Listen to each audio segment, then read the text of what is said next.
మీ అన్నయ్య సంగతి నీకు తెలిసిందే కదా, ఆయన ఇంటికొచ్చి వాళ్ళ సంగతి నీకు తెలుసా అని నన్ను ప్రియని కొట్టాడు. అప్పుడు ప్రియేమో నాకు దినకు ఏ సంబంధం లేదని హారతి వెలిగించి దాని మీద ప్రమాణం చేసింది.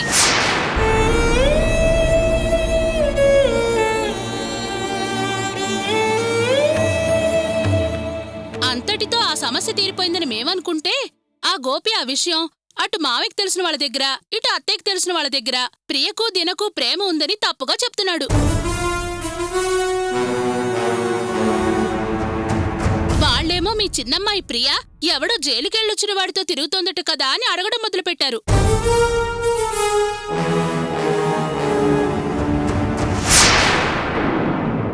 ఇలా మన కుటుంబ గౌరవాల్ని మంటగలుపుతుంటే అత్తయ్యకి కడుపు మండి అర్చన వాళ్ళింటికెళ్ళి, ఇక నుంచి నువ్వు చేస్తే నేను స్నానం చేయను, నేను చేస్తే నువ్వు స్నానం చెయ్యొద్దు, మన మధ్య ఈ రోజు నుంచి ఏ బంధుత్వం లేదని 4 దులిపు వచ్చేసింది.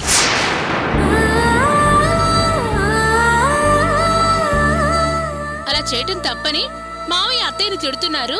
ఇంతలో నువ్వొచ్చావు.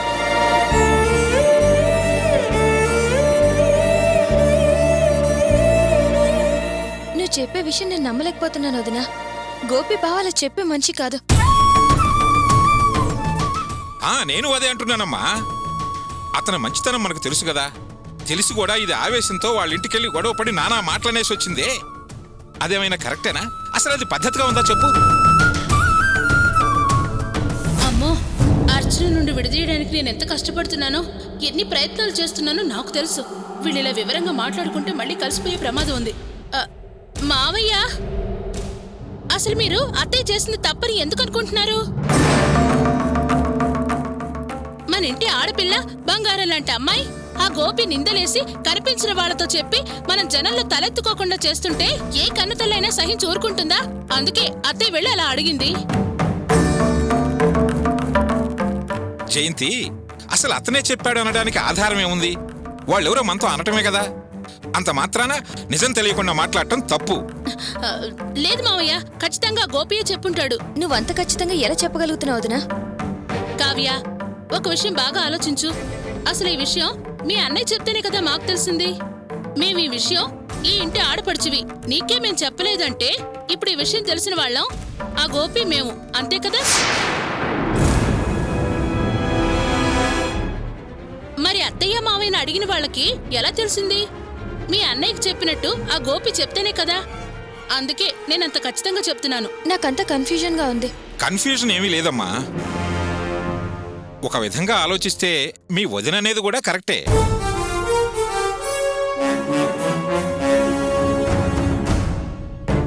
కానీ అల్లుడు ఎలాంటి వాడన్న విషయం మనకు తెలిసిన విషయమే కదా. అతను ఏ పరిస్థితుల్లోనూ మన కుటుంబానికే కాదు, ఏ కుటుంబానికి కూడా అన్యాయం చేసేవాడు కాదు. ఇతరుల గౌరవానికి అప్రతిష్ట తెచ్చే గుణం కాదు అతనిది. ఆ విషయంలో అతని మీద నాకు చాలా నమ్మకం ఉందమ్మా. మీ నమ్మకాలు, మీ ఉద్దేశాలు, మీ నిర్ణయాలు నాకు తెలియనివా? నేను ఎడ్డం అంటే మీరు తెడ్డమంటారు, నేను నిజం అంటే మీరు అబద్ధం అంటారు, నేను మంచి అంటే మీరు చెడు అంటారు. మొదటి నుంచి మీకు నాకు అదేగా తేడా. ఒక్కసారి అటు చూడండి.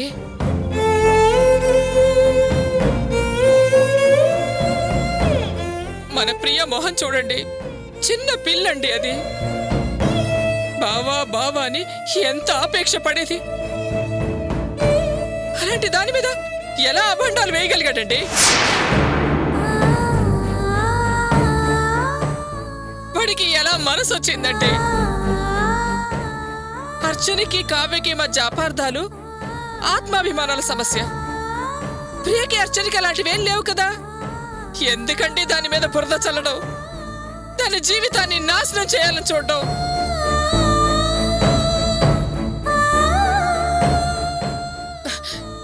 ఇలా నలుగురులో నాంతే రేపు దాని పెళ్ళెలా అవుతుందండి?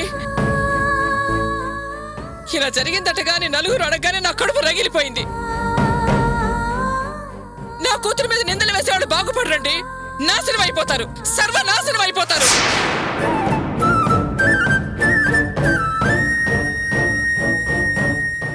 ఒక రోజున ఎవరో అబ్బాయి బండి మీదొచ్చి మన వీధి చివర దిగడం చూసి ఇంట్లోకి రాగానే నిలదీసి 4 చీవట్లు పెట్టాను.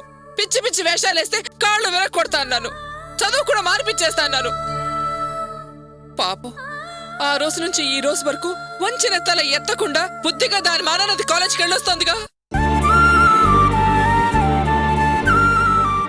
అరే ఏనాడైనా అది ఈ బజార్లో ఏ అబ్బాయితో అయినా మాట్లాడిందా? పోనీ ఎవరైనా వచ్చి ఏంటమ్మా మీ అమ్మాయి అక్కడుంది ఇక్కడుంది అని అన్నారా?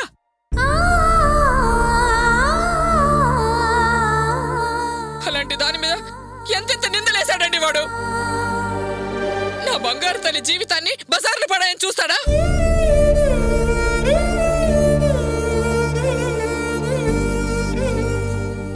అది మంచి పిల్లండి, అలాంటి తప్పుడు పనులు చేయదు.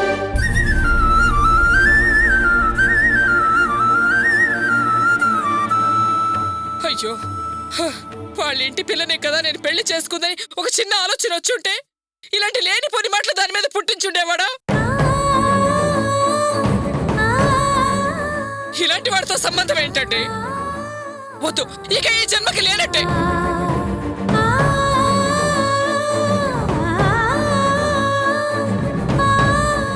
ఈ జన్మకి కాదు, ఏ జన్మకి అక్కర్లేదు.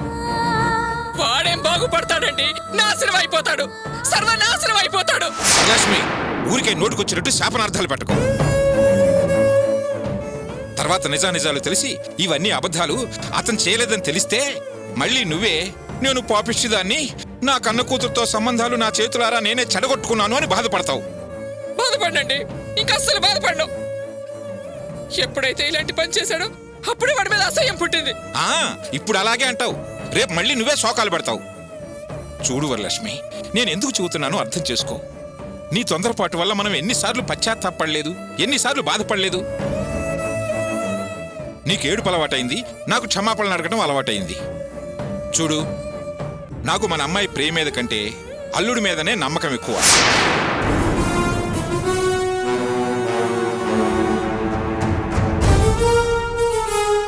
అతన్ని ఇలాంటి పని చేసి ఉంటాడని నేను ఖచ్చితంగా నమ్ముతున్నాను. అసలు ఇలా ఊరందరికీ చెప్పే బుద్ధి అతనుకుంటే ప్రియ విషయంలో జాగ్రత్తగా ఉండమని వినోద్ని పక్కకు తీసుకుపోయి ఎందుకు చెబుతాడు?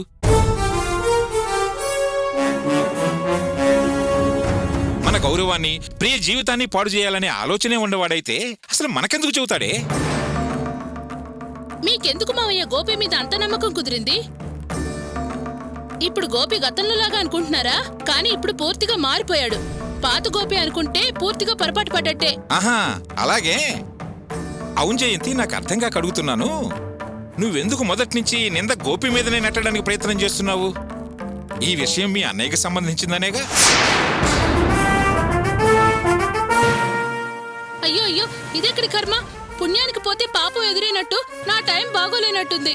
నేను మన కుటుంబం గురించి ఎంత పాకులాడుతుంటే మీరేంటి మా అన్నయ్య గురించి, మా కుటుంబం గురించి సమర్థించి మాట్లాడుతున్నానంటున్నారు? పర్వాలేదులేండి, నా మీద ఎన్ని నిందలు పడ్డా భరిస్తాను. ఈ కుటుంబ గౌరవం కోసం ఆరాట పడుతూనే ఉంటాను. ప్రియా నా ఆడపడుచు, ఆమె మర్యాద కాపాడడం నా బాధ్యత కాదా? అందుకే అలా మాట్లాడాను. అది తప్పంటే ఎలాగా? అయినా గోపి అంత మంచివాడు, ఇంత మంచివాడు అంటున్నారే, ఆ మంచివాడేగా మీరు వాళ్ళ ఇంటికి వెళ్ళినప్పుడు కడిగి పారేసింది. ఎప్పుడైతే కావ్య పెళ్లిలో వాళ్ళని మండపం నుంచి బయటికి పంపించేశామో అప్పటినుంచి మన మీద కక్ష కట్టాడు, కడుపులో కసి పెంచుకున్నాడు.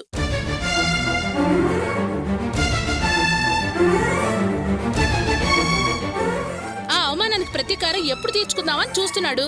ఇప్పుడు సందు దొరికింది. నలుగురిలో మన కుటుంబాన్ని పలుచన చేయాలని చూస్తున్నాడు. అర్చన మారిందంటే నమ్మాను, కానీ గోపిబాబు మారాడంటే నమ్మలేకపోతున్నాను. కావ్య, కాలం ఎవరినైనా మారుస్తుంది.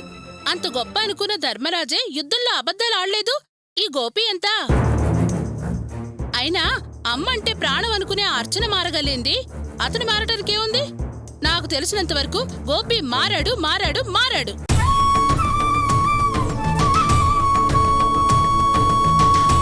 వదిన చెప్పింది కూడా నిజమే అనిపిస్తుంది కదా నాన్న. చూడు కావ్య, నువ్వు కావాలంటే నీ నిర్ణయం మార్చుకో. ఎవరేం చెప్పినా నా నిర్ణయం మాత్రం మారదు. అతన్ని గురించి నాకు బాగా తెలుసు. ఏదో పరిస్థితులు అలా కల్పించి అతన్ని అనుమానించేటట్లు చేస్తున్నాయి కాబట్టి నువ్వు నమ్ముతున్నావు. మీ అమ్మేమో ఆల్రెడీ నమ్మేసి ఒక అడుగు ముందుకేసి వాళ్ళ ఇంటికెళ్ళి గొడవపడి మరీ తాటాకులు తగలబెట్టి వచ్చింది. ఇప్పుడు ఇంక నేను బాధపడే ప్రయోజనం ఏముంది?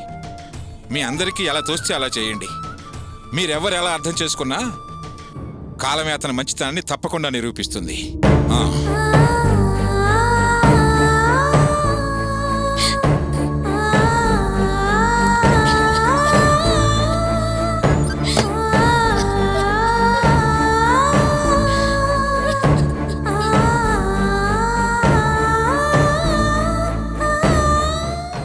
కావ్య, ప్రియం చూడవే ఎలా కుమిలిపోతుందో చూడు. మంచివాడు అని నమ్మిన బావ ఇంత అన్యాయం చేస్తాడని బాధపడుతోంది. అత్తయ్య, ఇంతటితో ఈ సమస్య ముగిసిపోయిందనుకుంటున్నారా? నీతోటి మావితోటి చెప్పిన నోళ్ళు మూతపడతాయా? వాళ్ళు అలా చెప్తూనే ఉంటారు. ఈ వార్త ఊరూరా పాకిపోతూనే ఉంటుంది. ఇంక ప్రియం చేసుకోవడానికి ఎవరు ముందుకొస్తారు?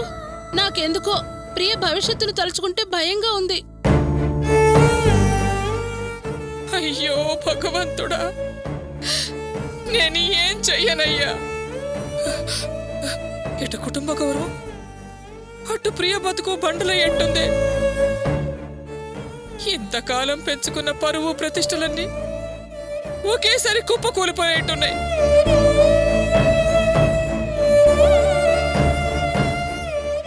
ఆ దుర్మార్గుడు ఈ ఇంటి అల్లుడుగా ఇంట్లో అడుగు పెట్టాడు. ఆ రోజు నుంచే మన పతనం ఆరంభమైంది. అన్ని సమస్యలే. మనసు ప్రశాంతంగా ఉన్న రోజే లేదు.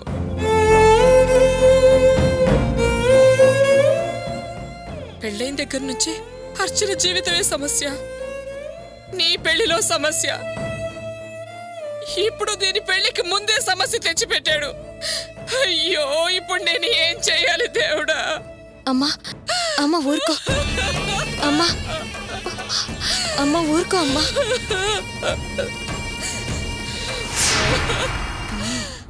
అన్నయ్య విషయం మెల్లిగా వీళ్ళ చెవిలో వేయడానికి ఇదే సరైన సమయం.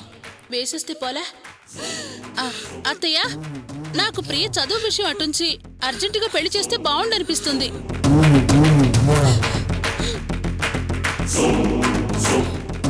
ఎందుకంటే ఆలస్యం చేస్తే ఈ విషయం అందరికీ తెలిసిపోతే మనకే నష్టం కదా. దీన్ని పెళ్లి చేసుకోవడానికి ఎవరు ముందుకు రారు. మీరు బాగా ఆలోచించి చూడండి అత్తయ్య. విషయం జనంలోకి వెళ్లకముందే అల్లుడు కాళ్ళు కడిగేస్తే ఓ పనైపోతుంది కదా. మనం అర్చన పెళ్లికి ఇబ్బంది పడ్డట్టు ప్రియ పెళ్లికి ఇబ్బంది పడకూడదు అత్తయ్య.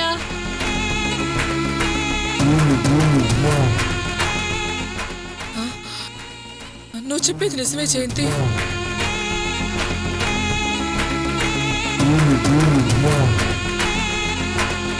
వినోద్తోనూ ఆయనతోనూ చెప్పి వెంటనే ఒక మంచి సంబంధం చూడమని చెప్పాలి. అత్తయ్య, ఇంత సడన్ గా బయట సంబంధం చూడటం కష్టం. అందుకని మన వాళ్ళల్లో ఎవరినైనా చూస్తే సరిపోతుంది. అమ్మా, నాకు ఒక ఆలోచన వచ్చింది. వదిన వాళ్ళ అన్నయ్య ప్రియ ప్రేమించుకుంటున్నారని నింద కదా వచ్చింది. అతనికే ఇచ్చి చేస్తే సరిపోతుంది కదా.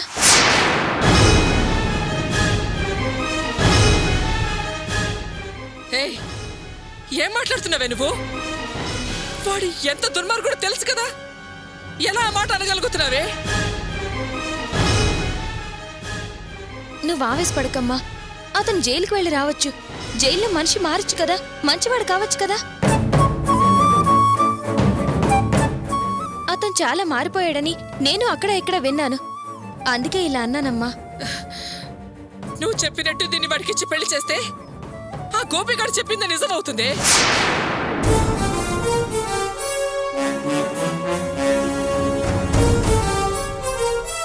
నువ్వు అలా ఆలోచించుకమ్మా. నువ్వు వదిన చెప్పింది కూడా ఆలోచించు. అందరికీ తెలిస్తే ప్రియ పెళ్లి అవ్వడం కుదరదమ్మా.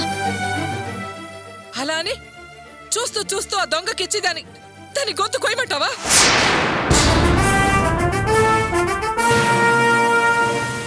దానికన్నా పెళ్లి కాకుండా పుట్టింట్లో ఉండడమే మంచిది.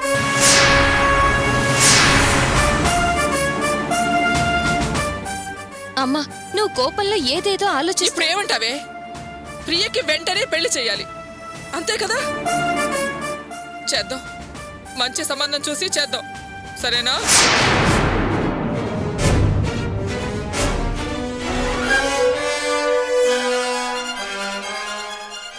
ఇష్టం అమ్మా. మీరు ఎలా అనుకుంటే అలా చేయండి. నేను బయలుదేరుతానమ్మా. అమ్మ కావ్య, ఇలా వచ్చి అలా వెళ్తానంటావేంటి? కాసేపు కూర్చో, భోంచేసి వెళ్తూ గాని. లేదమ్మా, ఇప్పటికే టైం అయింది. నేను వెళ్ళొస్తాను.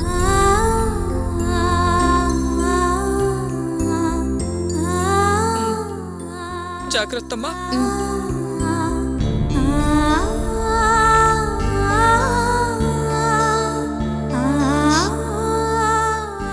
ప్రియా, వస్తాను.